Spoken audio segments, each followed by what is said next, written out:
नमस्कार दोस्तों, स्वागत है आपका मेरे YouTube channel story with Atul में। शुरू करते हैं अनिल मोहन जी द्वारा लिखा गया उपन्यास डकैती का अलार्म। काम तो है, सब इंस्पेक्टर मुक्ता लेले वानखेड़े ने कहा। मैं तुम्हें एक पता दे रहा हूँ, तुम तुरंत इस पते पर पहुंचो और वहाँ की तलाशी लो कि मोटे तौर पर उस घर में कोई ऐतराज के काबिल चीज तो नहीं। ये जान लो कि इस घर में रहने वाले पति पत्नी ने एयरपोर्ट पर हंगामा मचा रखा है। पत्नी एयरपोर्ट पर आकर कहती है कि उसका पति बम लेकर प्लेन में सवार हो गया है, वो प्लेन उड़ा देगा। मैं समझ गई सर, आप बताइए, वानखेड़े ने पता बताकर कहा। वहाँ जो भी हालत हो मुझे फोन कर देना। सब इंस्पेक्टर मुक्ता ले ले। Yes sir. ठीक इसी वक्त पास में मारियो गोवानी निकला था। उसने वानखेड़े की बात सुन ली थी। मारियो गोवानी तब से एयरपोर्ट पर मौजूद था जब से सोनिया ने अपना काम शुरू किया था। उसने बाथरूम में होस्टेस के जरिए सोनिया का हैंडबैग मंगवाते देखा तो वो सतर्क हो गया था कि ये पुलिस वाला कुछ करने का इरादा रखता है। ऐसे में जब वानखेड़े फोन पर मुक्ता लेले से बात कर रहा था तो मारियो गोवानी पास से निकला और अपनी जेब टटोलते हुए ठिठक भी गया वानखेड़े की बात सुनने के लिए। उसके बाद मारियो गोवानी ने मोहितो को फोन किया। मोहिते, हाँ मारियो, किधर है? एयरपोर्ट के बाहर गाड़ी में। फौरन सोनिया और मोहन भोंसले के घर जा। इस वक्त वहाँ कोई नहीं होगा, वहाँ की तलाशी ले। उधर कोई पुलिस वाली भी पहुंच रही है तलाशी लेने के लिए। इस गोल्ड की डकैती से वास्ता रखती वहाँ कोई चीज है तो हटा दे। ये काम फौरन करके वापस आ जा। इधर मेरी जरूरत पड़ी तो मैं हूँ इधर, ये काम करके तू भी जल्दी वापस पहुंच। मारियो गोवानी ने कहा और फोन बंद कर दिया। Sub inspector मुक्तालेले 126 a court road पर छोटी अपार्टमेंट की इमारत पर पहुंची। वानखेड़े ने यहीं का पता बताया था। हल्की बरसात हो रही थी, जगह जगह पानी भरा पड़ा था। मुक्ता इस वक्त स्कर्ट और ब्लाउज में थी। वो 26 साल की बेहद चुस्त युवती थी और सीधे सब इंस्पेक्टर के पद पर ही भर्ती हुई थी। वो 32 नंबर के फ्लैट पर पहुंची और दरवाजा थपथपाया। कोई जवाब नहीं आया। वो जानती थी कि भीतर कोई नहीं है। फिर भी उसने तीसरी बार दरवाजा थपथपाया और आसपास नजरें घुमाई। इक्का दिक्का लोग ही राहदारी में आ जा रहे थे। तभी राहदारी में 45 साल का मोटा बेढंगा सा व्यक्ति आता दिखा। वो मुक्ता लेले को ही घूर रहा था। उसके पास आकर ठिठक गया। क्या है? वो मुक्ता से बोला।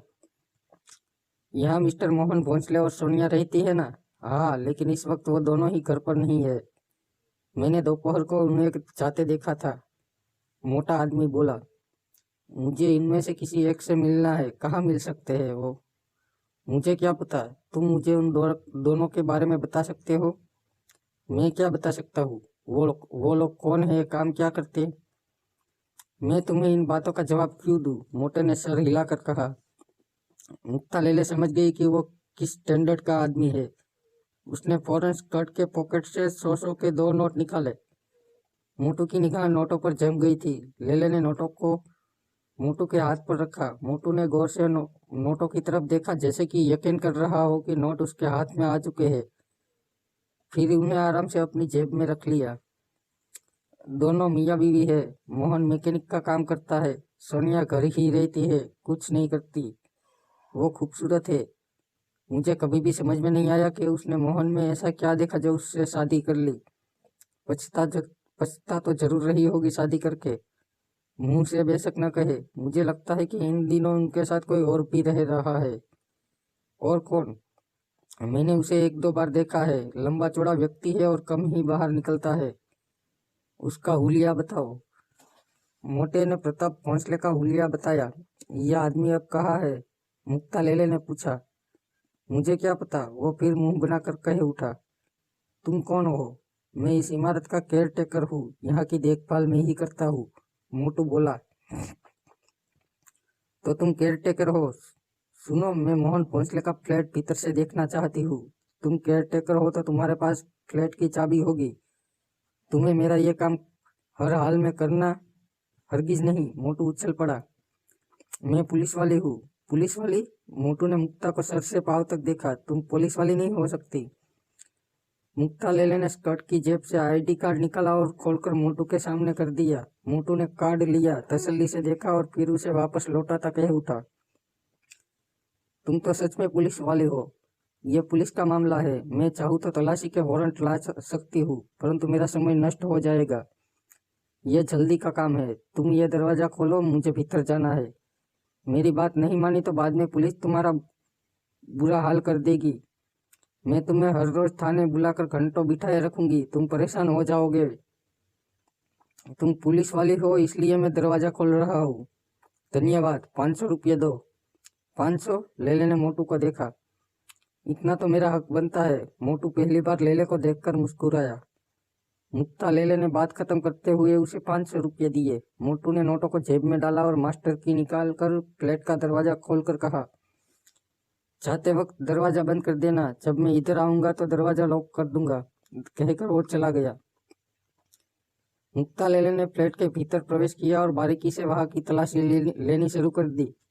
2 मिनट के भीतर उसने हर ड्रॉवर्स की तलाशी ले ली। ड्रॉजों में उसने पुराने बिल, कुछ रसीदें और फिल्मी कलाकारों की एल्बम मिली। तभी मुक्ता की निगाह एक टेबल पर पड़े कागज पर पड़ी। उसे उठाकर देखा। उस पर लिखा था फ्लाइट नंबर 317, शाम 4 बजे कश्मीर के लिए। फिर जबरदस्त ब्लास्ट होगा और खेल खत्म। सब इंस्पेक्टर मुक्ता लेले का दिल उछला। यह शब्द खतरनाक संकेत दे रहे थे। वानखेड़े ने भी कम शब्दों में उसे ऐसा ही कुछ बताया था। तो क्या सच में कश्मीर जाने वाली फ्लाइट में ब्लास्ट होने वाला है? सब इंस्पेक्टर मुक्ता लेले ने बिना वक्त गवाए अपने तलाशी तेज कर दी। अगले 2 मिनट में दूसरे कमरे से अलमारी के पीछे से एक इलेक्ट्रॉनिक मोटर, बैटरी और क्वालिटी वायर के साथ एक डिब्बे में रखा बारूद भी मिला। मुक्ता लेले सन्न रह गई। ये बम बनाने का सामान था।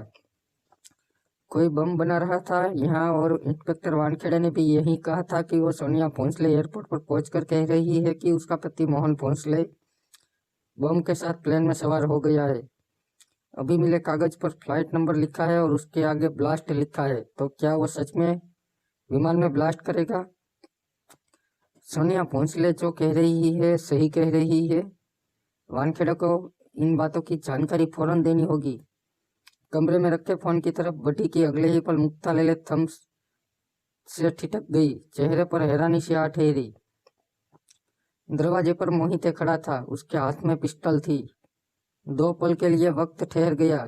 तुम पुलिस वाली हो? मोहिते शांत स्वर में कह उठा। कैसे कह सकते हो? वानखेड़े ने ही तुम्हें यहाँ भेजा है कि यहाँ की तलाशी लो। हैरानी है कि तुम्हें ये बात कैसे पता? मुक्ता लेले ने आंखें सिकुड़ी। मैं तुम्हारे सवालों का जवाब देने नहीं आया। मोहित पिस्टल वाला हाथ हिलाकर बोला, मैं गोली चला सकता हूँ। तुम कौन हो? लेले ने पूछा।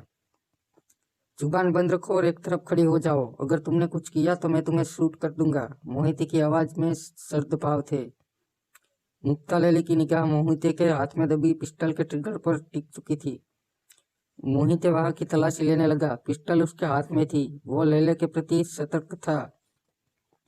सब इंस्पेक्टर मुक्ता लेले होठ सिकुड़े मोहित को ही देख रही थी। इस वक्त उसके पास हथियार नहीं था, परंतु वो जूडो कराटे में एक्सपर्ट थी। ब्लैक बेल्ट पा चुकी थी। वो 10 लोगों को वो एक साथ संभाल सकती थी। परंतु मोहित इसे खतरनाक लगा था। उसे मौके की जरूरत थी। मोहित की हरकत से इतना तो लेले समझ गई कि यहाँ बहुत गड़बड़ चल रही है। मोहित उन सब चीजों की तलाशी लेने लगा जिसकी तलाशी वो पहले ही ले चुकी थी। पिस्टल अब भी उसके हाथ में थी। मुक्ता लेले की निगाह उस पर ही टिकी थी। मुक्ता को पिस्टल की इतनी परवाह नहीं थी। वो तो देख रही थी कि यह आदमी करता क्या है। उसने मोहित के हाव भाव से महसूस कर लिया कि वो उसकी जरा परवाह नहीं कर रहा। ये बात मुक्ता के लिए फायदेमंद थी। वो इस वक्त चौकन्नी और होशियार थी। तुम हो कौन? मुक्ता लेले कह उठी। जुबान बंद रख, मोहित ने अपने काम में व्यस्त कठोर स्वर में कहा। तभी मोहित की निगाह इलेक्ट्रॉनिक बैटरी, क्वारंटी वायर पर पड़ी और भी ऐसी कई चीजें उसने तलाश की जो कि बम बनाने से ही वास्ता रखती थी। थोड़ा सा बारूद भी दिखा। मोहित की आंखें सिकुड़ गई। उसने पिस्टल पास में ही रखी और उन सब चीजों को ध्यान से देखने लगा। चेहरे पर हैरानी और उलझन के भाव दिखने लगे। ये क्या, मोहन भोंसले ने बम बनाया है? मोहित बड़बड़ा उठा। मुक्ता की निगाह उस पर ही टिकी थी। यह सब सामान यहीं पड़ा था? मोहित ने मुक्ता लेले को देखा। हाँ। तुम कितनी देर से यहाँ हो? तुम्हारे आने से 5-10 मिनट पहले ही यहाँ पहुंची हूँ। तुम अचानक परेशान क्यों हो गई? मोहित के चेहरे पर अजीब से भाव नाच रहे थे। उसने पिस्टल उठाकर मुक्ता लेले से कहा, कुर्सी पर बैठ जाओ और कोई चालाकी मत करना। मुक्ता लेले शांत भाव से कुर्सी के पास पहुंची और बैठ गई। मोहित ने जेब से फोन निकाला और मारियो गोवानी को फोन किया। उसकी नजरें बम बनाने वाले सामान पर जा रही थी। चेहरे पर कठोरता और व्याकुलता दिखाई दे रही थी। बात हो गई। मारियो साहब, मोहित ने स्थिर लहजे में कहा, मेरे ख्याल में भारी गड़बड़ होने वाली है। क्या? उधर से मारियो गोवानी की आवाज आई। मोहन भोंसले प्लेन में है और वो पास में बम होने का ड्रामा कर रहा है, यही बात है ना? हाँ। मतलब कि वो जो कुछ भी कर रहा है वो झूठ है। यह सब ध्यान भटकाने के लिए किया जा रहा है। तुम्हें तो सब पता है ही, फिर मुझसे क्यों पूछ रहे हो? मैंने तुम्हें मोहन भोंसले के घर भेजा था। मैं वही से बोल रहा हूँ। मेरे ख्याल में हम सब समझ रहे हैं कि यह सब ड्रामा हो रहा है, परंतु सच बात तो यह है कि यह ड्रामा नहीं हो रहा। मोहन भोंसले के फ्लैट से कुछ ऐसा सामान मिला है कि जिससे लगता है उसने पिछले दिनों बम बनाया है। वो सच में प्लेन में बम ले गया है। नहीं, उधर से मारियो गोवानी का हक्का बक्का स्वर सुनाई दिया। मैं सच कह रहा हूँ। तुम्हारा मतलब कि मोहन भोंसले सच में प्लेन उड़ाने वाला है? हाँ। वो ऐसा नहीं कर सकता। ये डकैती है और वो डकैती में दिए गए अपने काम को पूरा कर रहा है। इस फ्लैट पर मैंने जो देखा वही बता रहा। तुम पागल हो जो ऐसी बात कह रहे हैं? तो बताओ मुझे कि उसके घर में ऐसा सामान क्यों बिखरा पड़ा है जिससे बम तैयार होता है, वो भी ऐसे मौके पर, जबकि मोटे माल की डकैती की जा रही हो। मोहन भोंसले ने जरूर बम बनाया है। वो प्लेन को उड़ाने की तैयारी में है। बेवकूफ, वो ऐसा क्यों करेगा? मुझे क्या पता, परंतु वो ऐसा ही कर रहा है। मुझे संदेह है जिसमें मोहन भोंसले सवार है वो प्लेन किसी भी वक्त हवा में विस्फोट के साथ उड़ सकता है। मोहित ने गंभीर स्वर में कहा। तुम्हारा मतलब कि मोहन भोंसले आत्महत्या करने की तैयारी में है? नहीं, मैं नहीं मानता। मारियो गोवानी का जो तेज स्वर कानों में पड़ रहा था वो परेशानी से भरा था, जैसे उसे कुछ समझ ना आ रहा हो। मेरे ख्याल में मोहन भोंसले के साथ कोई गड़बड़ हुई है, तभी वो ऐसा करेगा। क्या गड़बड़? उसकी पत्नी ही बता सकती है, परंतु वो तो इस वक्त पुलिस के पास है। उसका भाई, वो भी तो यहीं रह रहा था, शायद वो कुछ बता। तभी मुक्ता लेले ने कुर्सी से भारी इलेक्ट्रिक मोटर पर झपट्टा मारा और उसे उठाकर मोहिते की तरफ उछाल दिया। साथ ही खुद भी इस जंगली बिल्ली की तरह मोहिते पर झपट पड़ी। मोटर बहुत जोर से मोहिते के चेहरे पर लगा। पिस्तौल हाथ से निकल गई। मुक्ता ने उसकी बाह पकड़ी और जुड़ों के जबरदस्त दाव का इस्तेमाल किया तो मोहिते 2 पल में हवा में लहराया, फिर मरी हुई छिपकली की तरह पट से फर्श पर आ गिरा। फिर हिल नहीं सका, वो निश्चल पड़ा था। सब इंस्पेक्टर मुक्तालेले ने उसे एक ही बार में बेहोश कर दिया था। मोहिते की तरफ से सतर्क रहते हुए लेले ने पिस्टल उठा ली। मोहिते के मुंह से खून बह रहा था। उसकी आंखें बंद थी। उसने मोहिते को चेक किया कि कहीं वो मर तो नहीं गया। मोहिते ने जो बात फोन पर की थी उससे काफी मामला समझ में आ गया था। मुक्तालेले ने जल्दी से मोबाइल निकाला और इंस्पेक्टर वानखेड़े को फोन किया। तुरंत ही बात हो पाई। कहो मुक्ता, वानखेड़ी की आवाज कान में पड़ी। कोई काम की बात पता चली? कई बातें पता चली है। मुक्तालेले ने मोहिते के बारे में बताकर कहा, इसने मारियो गोवानी नाम के किसी आदमी से बात की है। उससे मुझे कई बातें समझ में आ गई। मारियो? कहीं मारियो गोवानी का नाम तो नहीं लिया? उधर से वानखेड़े ने पूछा। सिर्फ मारियो ही कहा है, मुक्ता बोली। सर, मोहन भोंसले जो प्लेन में सवार है वो सब ड्रामा है। उसके पास बम नहीं होना चाहिए था, परंतु अब उसके साथी मोहिते का अनुमान है कि उसने बम बनाया है और किसी तरह अपने साथ विमान में ले गया है। उसका इरादा प्लेन को उड़ा देने का है। क्या? ये लोग किसी योजना पर काम कर रहे हैं। उसी योजना के तहत मोहन भोंसले प्लेन में गया था। उस योजना में बम का कोई काम नहीं था, परंतु मोहन भोंसले ने अपनी मनमानी की और मुझे पता चला है कि मोहन भोंसले बम बनाना जानता था। फिर तो सर मेरी बात पक्की है कि वो प्लेन में बम ले गया है। यहाँ उसका फ्लैट से बम बनाने का पूरा सामान मिला है। उसने बम बनाया है सर। प्लेन में उसके पास बम हो सकता है। ये लोग किस योजना पर काम कर रहे हैं पता नहीं, परंतु मेरा ख्याल है कि उसकी पत्नी को इस बारे में जानकारी होनी चाहिए। वो घर में रहकर बम बना रहा था तो उसकी पत्नी को जरूर पता होगा कि वो किस चक्कर में है। दूसरी तरफ से वानखेड़े ने लाइन काट दी। मारियो गोवानी मोहिते से बात करने के बाद एयरपोर्ट पर हक्का बक्का खड़ा था। मोहिते से बात पूरी नहीं हो सकी थी और फोन बीच में ही कट गया था, परंतु उसके मस्तिष्क में तो बम घूम रहा था जो मोहन भोंसले ने बनाया था। सवाल यह था कि अब वो बम कहाँ था। क्या प्लेन में मोहन भोंसले के पास है? मोहन भोंसले का इरादा सच में प्लेन को उड़ाने का है? मोहन भोंसले ऐसा क्यों करेगा? इस डकैती में उसे 10 करोड़ मिल रहा है। 10 उसकी पत्नी को मिलेगा, 10 उसके भाई को मिलेगा, तो वो ऐसी हरकत क्यों करेगा? परंतु बम तो उसने बनाया ही है। वो बम कहाँ है? मारियो गोवानी के माथे पर पसीने की नन्ही बूंदें ऊपर आई। व्याकुल हाव भाव को वो संभाले हुए था। तभी पास में किसी के आ खड़े होने का आभास हुआ। मारियो गोवानी ने उसे देखा। वो कोई अनजान आदमी था। क्या बात है मारियो? वो व्यक्ति धीमे स्वर में बोला। मारियो गोवानी चौंका। वो देवराज चौहान की आवाज थी। तुम? मारियो गोवानी के होठों से निकला। मैं तुम्हें ही फोन करने जा रहा था। मोहिते ने मुझे ऐसी खबर दी है कि जिससे लगता है बहुत भारी फसाद खड़ा होने वाला है। तब हम में से कोई भी नहीं बच पाएगा। तुम्हारा साथ देकर गलती की मैंने। बात क्या है? मेकअप से चेहरा बदले खड़े देवराज चौहान की आंखें सिकुड़ी। वो मोहन भोंसले क्या अपने साथ सच में बम लेकर प्लेन में गया है? पागल हो क्या? तुम जानते ही हो कि एयरपोर्ट का सिस्टम हिलाने के लिए ये अफवाह फैलाई जा रही है कि सबका ध्यान इस तरफ हो जाए और हम कार्गो के वोल्ट से सोना ले जाए। देवराज चौहान ने शांत और धीमे स्वर में कहा। प्लेन में चढ़ने वाले यात्रियों की इतनी तगड़ी चेकिंग होती है कि बम तो क्या प्लेन में कोई गलत चीज नहीं ले जा सकती। तुम्हारा इस तरह सोचना भी। मैं सोच नहीं रहा, बता रहा हूँ कि पिछले दिनों मोहन भोंसले ने बम बनाया था। मारियो ने हड़बड़ा कर बोला। क्या? मोहिते उसके फ्लैट पर मौजूद है। वहां उसे बम बनाने का सामान मिला है। उसका कहना है कि इन दिनों मोहन भोंसले ने बम बनाया है। तुम ही सोचो कि वो तुम्हारे साथ इस डकैती की योजना में शामिल था। ऐसे मौके पर वो बम बनाता है तो क्यों बनाएगा? कुछ करने का इरादा रखता होगा तभी बनाएगा। वो बम बनाना जानता था क्या? जानता था। देवराज चौहान की आवाज में कठोरता आ गई। तब तो मोहिते सही कहता है कि मोहन भोंसले प्लेन में बम ले गया है। वह सच में प्लेन उड़ाने का इरादा रखता है। नहीं, देवराज चौहान के होठों से निकला।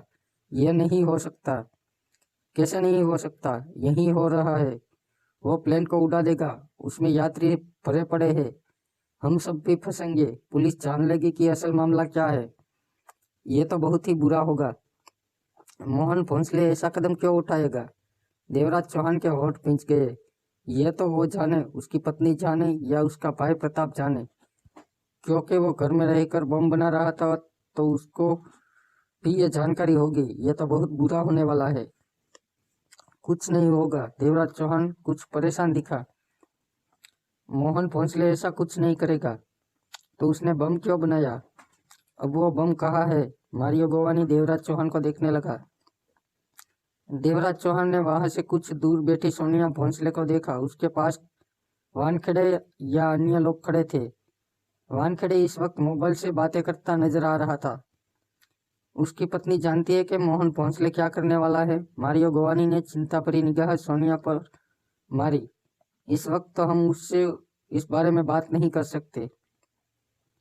प्रताप, उसका भाई बता सकता है अगर मोहन का इरादा कुछ और है तो। देवराज चौहान बोला। पर ऐसा लगता नहीं कि ऐसा कुछ होगा। प्लेन में बम ले जाना असंभव बात है। वो कैसे? तो वो बम कहाँ है जो मोहन भोंसले ने बनाया है? देवराज चौहान कुछ कहे बिना मारियो गोवानी के पास से हट गया। वानखेड़े ने फोन बंद किया और पास खड़े इंस्पेक्टर प्रकाश भेड़े को 4 कदम की दूरी पर ले गया।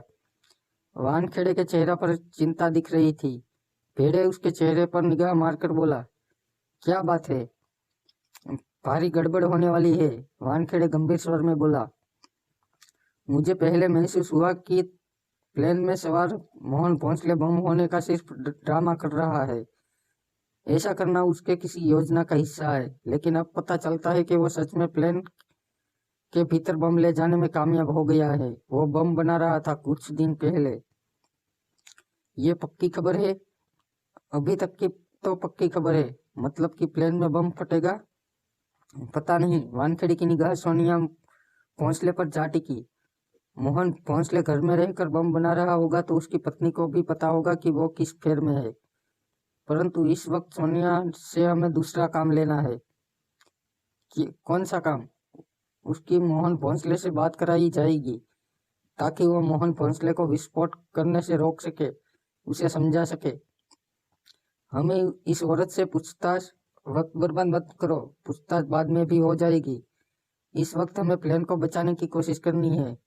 सोनिया से अभी कुछ मत पूछो, उससे प्लेन को बचाने का काम लो, वानखेड़े ने कहा। एयरपोर्ट पर रेड अलर्ट घोषित करने की जरूरत पड़ सकती है। अगर मोहन भोंसले मान गया तो प्लेन को हम सीधा मुंबई ही लाने को कहेंगे। लेकिन वानखेड़े, तभी डिप्टी कंट्रोलर तेजी से पास आते देखा। वो घबराया हुआ दिख रहा था। प्लेन पर बुरे हालात है। पायलट कहता है कि मोहन भोंसले विमान को उड़ा देने पर आमदा है। उस काले ब्रीफकेस का कुछ पता नहीं चल रहा। मोहन भोंसले स्पष्ट कहता है कि वो प्लेन को उड़ा देगा। वानखेड़े के चेहरे पर गुस्सा उभरा। हाँ, वो कहता है कि उसकी पत्नी ने उससे दगाबाजी की है। इसी बात का वो बदला ले रहा है। डिप्टी कंट्रोलर ने थूक निगल कर कहा, प्लेन में 150 यात्री है। आसमान में बम फट गया तो तबाही मच जाएगी। पायलट से कहो कि उसे किसी तरह संभाले, प्रकाश भेड़े ने कहा। पायलट ने बहुत कोशिश कर ली, परंतु कोई फायदा नहीं हो रहा। क्रू मेंबरों ने प्लेन से काले ब्रीफकेस को ढूंढ निकालने की चेष्टा की, लेकिन वो नहीं मिला। वहां सबके हाथ पांव फूले पड़े हैं। मुसाफिर भी संशय में है कि विमान में भागदौड़ क्यों मची है। अगर यात्रियों को पता चला कि मामला क्या है तो विमान में तूफान उठ खड़ा होगा। तब यात्रियों को संभाल पाना कठिन हो जाएगा। वहां हालात और भी बिगड़ सकते हैं। मैंने पायलट से कह दिया है कि वो दिल्ली कंट्रोल से संपर्क करे और उन्हें बताइए कि वो किन हालातों में वापस लौट रहा है। विमान वापस दिल्ली लौट रहा है। वानखेड़े के होंठ भींच गए। हाँ, मैंने उसे वापस आने का आदेश दिया है। भगवान से यही प्रार्थना करो कि दिल्ली लैंड करने से पहले उसमें बम विस्फोट न हो जाए। ऐसा हुआ तो बहुत बुरा। उसकी पत्नी की बात उससे करानी चाहिए, वानखेड़े बोला। सोनिया भोंसले की? डिप्टी कंट्रोलर की निगाह सोफे पर बैठी सोनिया की तरफ उठी। उसके पास दोनों होस्टेस और इंस्पेक्टर सूरज के अलावा एयरपोर्ट के 2-3 अधिकारी खड़े दिख रहे थे। सोनिया भोंसले का कहना है कि मोहन भोंसले जिद्दी किस्म का व्यक्ति है और उसे वही संभाल सकती है। मेरे ख्याल में उसे मोहन से बात करने का मौका देना चाहिए। वानखेड़े सोनिया की तरफ बढ़ गया। प्रकाश भेड़े के चेहरे पर गंभीरता नाच रही थी।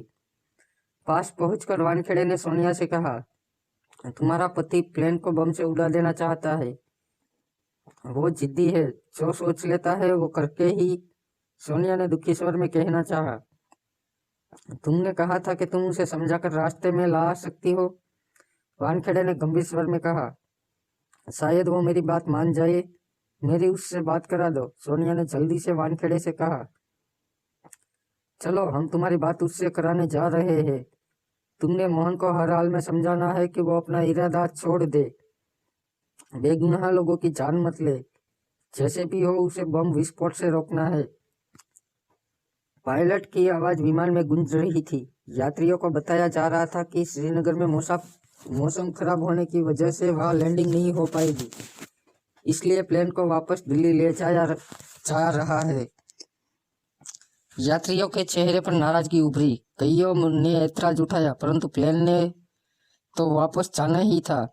यात्रियों को प्लेन के वापस मोड़े जाने का स्पष्ट एहसास हुआ। तभी सीनियर होस्टेस सीट पर बैठे मोहन भोंसले के पास पहुंची। आपको कप्तान साहब बुला रहे हैं। मोहन भोंसले ने मुस्कुराकर होस्टेस को देखा। होस्टेस के चेहरे पर घबराहट थी। आइए सर, देर मत कीजिए। होस्टेस व्यग्रता से कह उठी, आपकी पत्नी आपसे बात करने के लिए लाइन पर है। मेरी पत्नी? वो कमीनी अब क्या कहना चाहती है? मोहन भोंसले एकाएक कड़वे स्वर में कह उठी। वो आपसे बात करना चाहती है। जरूर बात करूंगा, मोहन भोंसले उठते हुए बोला। आखिरी बार बेवफा औरत से जरूर बात करूंगा। होस्टेस और मोहन भोंसले आगे बढ़कर विमान में लगे पर्दे के पीछे चले गए। होस्टेस उसे लेकर कॉकपिट में पहुंची, जहां पायलट और सह पायलट सीटों पर बैठे विमान को हवा में भगा रहे थे। दोनों के चेहरे फक्त नजर आ रहे थे। उन्हें आया पाकर सह पायलट ने तुरंत सर से हेडफोन उतारा और खड़े होकर मोहन भोंसले की तरफ हेडफोन बढ़ाता कह उठा, ये लगा लीजिए। दूसरी तरफ आपकी पत्नी सोनिया भोंसले है। वो आपसे बात करना चाहती है। मेरी सीट पर बैठ जाइए। वो रो रही है और आप कहते हैं कि उसने दगाबाजी की है। औरत के रंग तुमने देखे ही कहा है जो मुझे समझाने चले हो। मोहन भोंसले उससे हेडफोन लेकर सर पर लगाया और सीट पर बैठता कह उठा, पल पल में ये मौसम से भी तेजी से रंग बदलती है औरतें। नहीं मोहन। तभी हेडफोन के जरिए मोहन भोंसले के कानों में सोनिया की सुबुकती आवाज पड़ी। ऐसा मत कहो, मैंने हमेशा ही तुम्हें दिल से चाहा है। तुमसे बहुत प्यार करती हूँ। बस एक गलती हो गई और तुम्हारी नजर मेरे लिए काली हो गई। कितनी बार तो तुमसे माफी मांग चुकी हूँ। एक बार मुझे माफ करके तो देखो कि मैं भविष्य में तुमसे कितना प्यार करूंगी। अपने प्यार से भर दूंगी तुम्हें कि तुम। तभी मोहन ने बात काटते हुए कहा, तुम घटिया औरत, तुम्हारे पास प्यार है ही नहीं। तुम तो गद्दार औरत हो। मैंने तुम्हें कितना प्यार किया, कितनी इज्जत दी, बियर बार से उठाकर अपने घर में लाया, रानी बनाकर रखा, परंतु तुम इस लायक ही नहीं थी। तुम सिर्फ बियर बार में ही सच सकती हो, घर पर नहीं। प्लीज मोहन, भगवान के लिए होश में आओ, मैं तुम्हारी हूँ। उधर से सोनिया की रोती आवाज कानों में पड़ रही थी। तुमने मुझे गलत समझा है, बस मेरी एक गलती को माफ कर दो। कभी नहीं, तुम बेवफा हो, तुम गद्दार हो। ऐसा मत कहो, मैं तुम्हें बहुत प्यार करती हूँ। दूसरी तरफ सोनिया रो रही थी। प्यार? मैंने तो तुम्हारा प्यार कभी देखा ही नहीं। तुम तो। एक बार मुझे माफ कर दो मोहन, सिर्फ एक बार की बात है। फिर कभी गलती हो तो तुम पर भरोसा करना। तो मैंने आज तक तुम्हें जो प्यार किया है उसे क्यों बोलते हो मोहन? मैं वही सोनिया हूँ जिसकी आंखों में तुम आंसू देखकर तड़प उठते थे और आज मुझे इस कदर रुला रहे। तुमने मुझे धोखा दिया किसी और के साथ। अब ऐसा नहीं होगा, तुम्हारी कसम। पता नहीं कैसे मुझसे यह सब हो गया। मोहन भोंसले के चेहरे पर तनाव था, गुस्सा था। वो चुप रहा। और ये तुम क्या कर रहे हो? सोनिया की आवाज पुनः कानों में पड़ी। मैंने सुना है तुम प्लेन को बम से उड़ाने जा रहे हो जिसमें 150 यात्री मौजूद है। ऐसा पाप मत करो। उन लोगों ने तुम्हारा क्या बिगाड़ा है? जान लेनी है तो मेरी लो। मैंने तुम्हारे दिल को तकलीफ पहुंचाई है। मासूम लोगों की जान क्यों ले रहे हो? कुछ भी गलत मत करो मेरी जान, वापस घर लौट आओ। मेरी बाहों में आ जाओ मोहन। तुम मुझसे धोखा कर रही हो। अपनी सोनिया को माफ नहीं करोगे? एक बार माफ करके तो देखो, मैं सब ठीक कर दूंगी। तुम नहीं जानते कि मेरी क्या हालत हो रही है। जो पत्र तुम मेरे लिए छोड़ आए थे उसे पढ़ने के बाद तो मैं पागल हो गई हूँ। तुम कितने अच्छे हो और अब प्लेन को बम से उड़ा देना चाहते हो। नहीं, ऐसा मत करो। सैकड़ों मासूम लोगों की जान मेरा मोहन नहीं ले सकता। मुझे तो यकीन ही नहीं आता कि तुम ऐसा कर सकते हो। लौट आओ मोहन, अपनी सोनिया के पास आ जाओ। मोहन भोंसले ने आंखें बंद कर ली। मोहन, हेडफोन से होकर सोनिया की आवाज उसके कानों में प्रवेश कर गई। मोहन भोंसले ने आंखें नहीं खोली। बगल की सीट पर बैठा पायलट सिर पर लगे हेडफोन के माध्यम से सारी बात सुन रहा था। उसने गर्दन घुमाकर गंभीर निगाहों से मोहन भोंसले को देखा, परंतु मोहन की आंखें बंद थी, होंठ पिंचे हुए थे। सह पायलट और होस्टेस घबराए से खड़े मोहन भोंसले को देख रहे थे। तो दोस्तों, ये थी यहाँ तक की कहानी। आगे की कहानी जानने के लिए बने रहिए मेरे साथ। और हाँ, मेरे चैनल को लाइक, शेयर और सब्सक्राइब करना ना भूले। धन्यवाद।